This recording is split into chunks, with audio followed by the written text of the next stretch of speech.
woni jege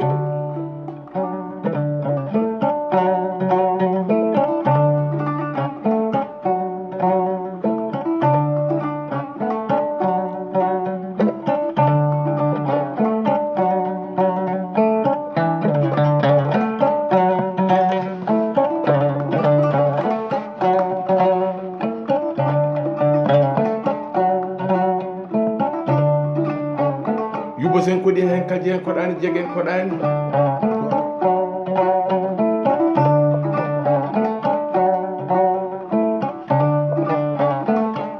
kono waɗe jigi ko fone ɗo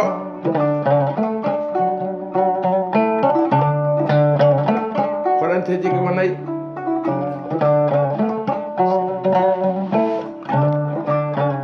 ƴemma ko siso o woni jege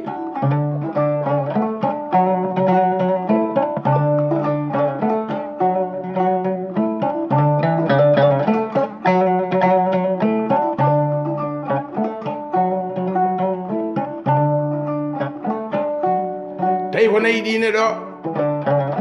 tawi ko guiloɗe ɗine ɗo tawi ko baali ɗine ɗo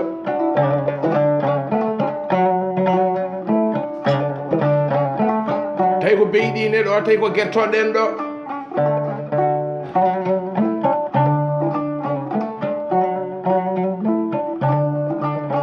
tawi ko kankaleje ɗen ɗo tawi ko lelliɗine kadi ɗo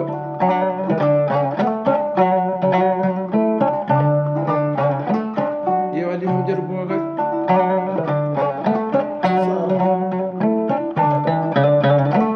on koɗa hande fantama mon ngal afnene tan ko ɗum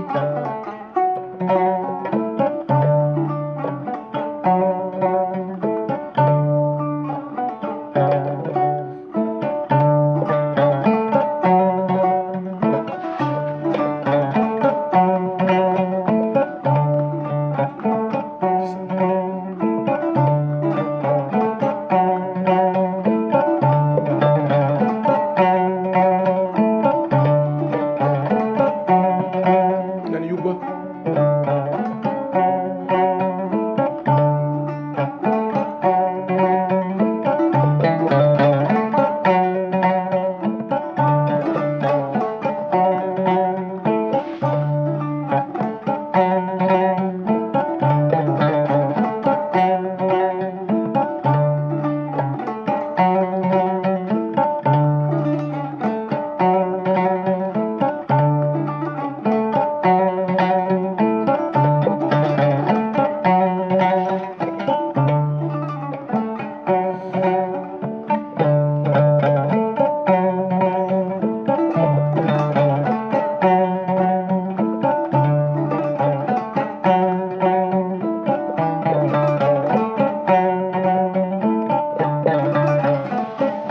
ɗo woni kodda fantan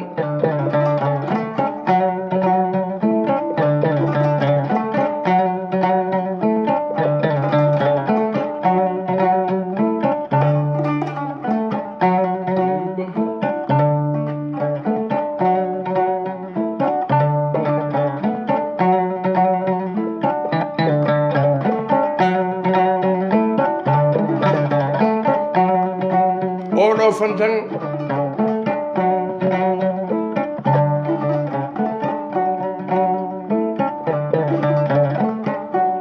jaltin momi koye landi 2017 mbeɗe wonde afam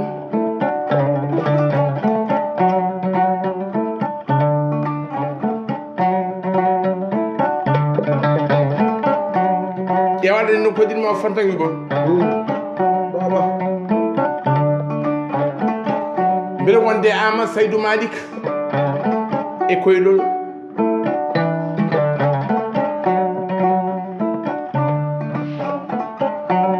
amin gari les lekki kanko Amadou Saydou Malick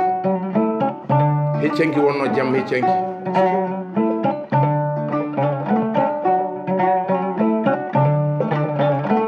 min keɓe lekki ke min mbayno ɗum ɗuɓini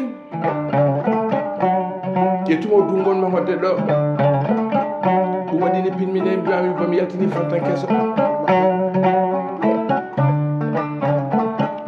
o noon ko arɗo galoya Ama Saydou Malick Ibrahima Sakho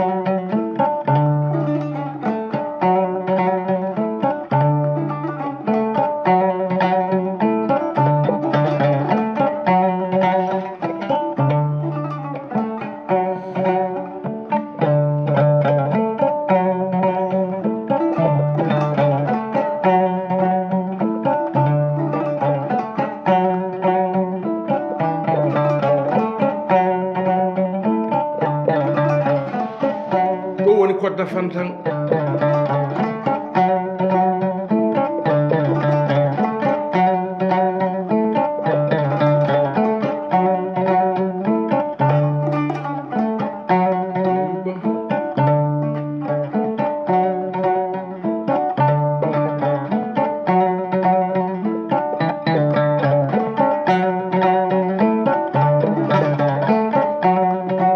oɗo fantan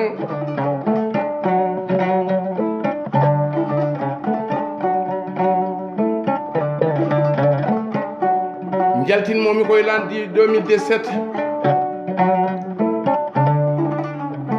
mbeɗe wonde afam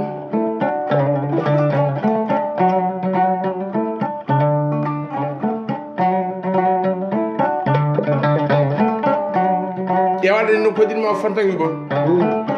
baba mbeɗe wonde Ama Saydou Malick e koyɗol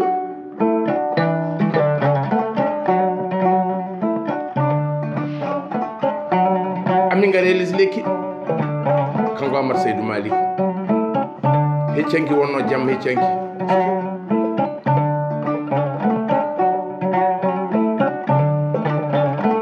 min keɓe lekki ke min mbayno ɗum ɗuɓini ƴettumo dungon ma hodde ɗo ɗum waɗini pinmine mbiyami bami yaltini fantan keso o noon ko arɗo galoya Ama Saydou Malick Ibrahima Sakho ko joom bokke Ama Saydou Malick ko arɗo jegues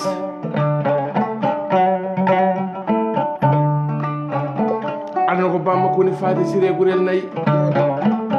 ñande jegues sa wi ba Samba Siré gurel ñande jegues ko ñande helbir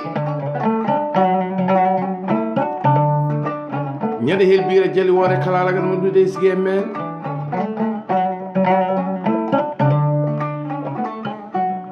ɗo woni koyɗulame fantan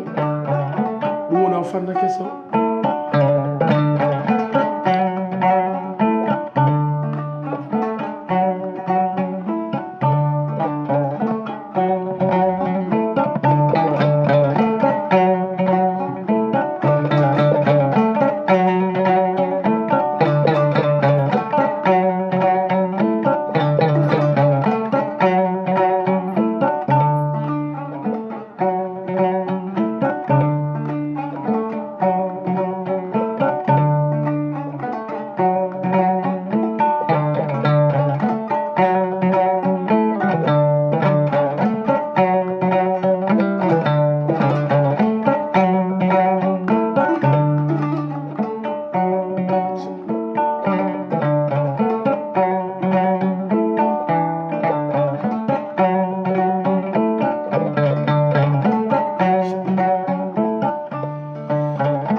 Allah